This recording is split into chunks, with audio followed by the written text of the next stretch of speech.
that blood vessel just kind of fills up. So it's almost like having a blackhead within the bone. So Okay. hemangiomas are completely benign.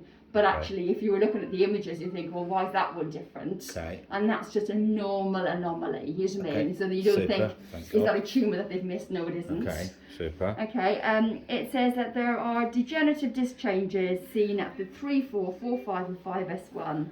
So 5, 4, 3, these 3 discs are the ones that are most worn for you. Okay. And we know that actually, because we transfer all of our weight through the bottom few discs, the bottom 2 discs, and most of your forward flexion, so when you bend forward, about 70% of your forward flexion comes from the bottom 2 to 3 That's vertebrae. the hinge, is it? That's exactly it, and that's the real hinge and pivot joint. Yeah. So actually, you probably have most degenerative changes in these discs, in these 3, 4 and 5. Yeah. And we would expect that, and that's a lot of bending, and that's a lot of lifting. Yeah. So actually, that's when you, and also when you're standing and kind of, you know, lifting heavy loads and carrying and that kind of thing, that actually these ones, all the body, so when we went from 4-legged creatures to 2, that the weight goes down through these lower discs into both of our legs. So actually the weight transfer all happens here. Yeah.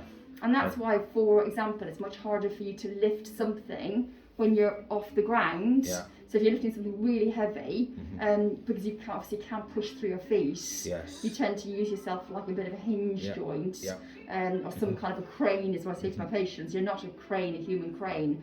So actually, if you lift something heavy from the floor, it's much harder than if you lifted it from the from the actual And plinth. that's why I suppose if you do have to lift from the floor, you get your legs inside of it, you get your torso as low as you can, Absolutely, so that then you can make it a thigh, as much thigh as you can. Yeah, exactly. Or that if you can obviously lift something, you know, maybe, well, first of all, 2-man lifts. Yes, of course. If there's something that's really heavy, kind of thing, I'm being really good and careful with all this, and I'm off the new build business, and I'm renovating, and renovations are so much less weight intensive. Really exactly. But a lot of bending, but not heavy lifting. Stuff, it is, and as long as I do my stretches in between and such. Yeah, which is good. Yes. So that gives us the kind of MRI findings at the beginning. So then we know that the main amount of wear is done in these last 3 ones. So they kind of drill into detail on that one.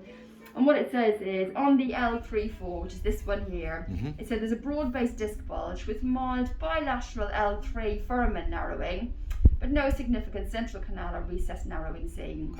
So this is a little bit like that kind of cream cake, when you squeeze together the cream cake, it kind of slightly broadens out, but of course when it drops down and broadens out, so then actually we know that, as we said before, if you kind of slightly squidge something out, it takes up a little bit of the hole. So what they're saying is there's a little bit of narrowing in that hole.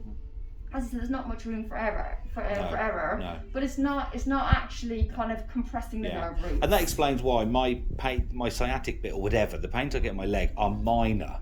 If I get the real pain, it's probably in the back sometimes, but it's that would explain why it's having some effect, but I'm certainly not like I've heard of some folk who are absolutely excruciating pain. I mean, what you'll find is that's when we go a little bit lower. So what I say to you is L3-4 can slightly go around the front. And I get groin and hip. Groin and hip the worst. And the thing at the foot and leg is so minor, but as that started to develop later on, I started to just question it, but that's just...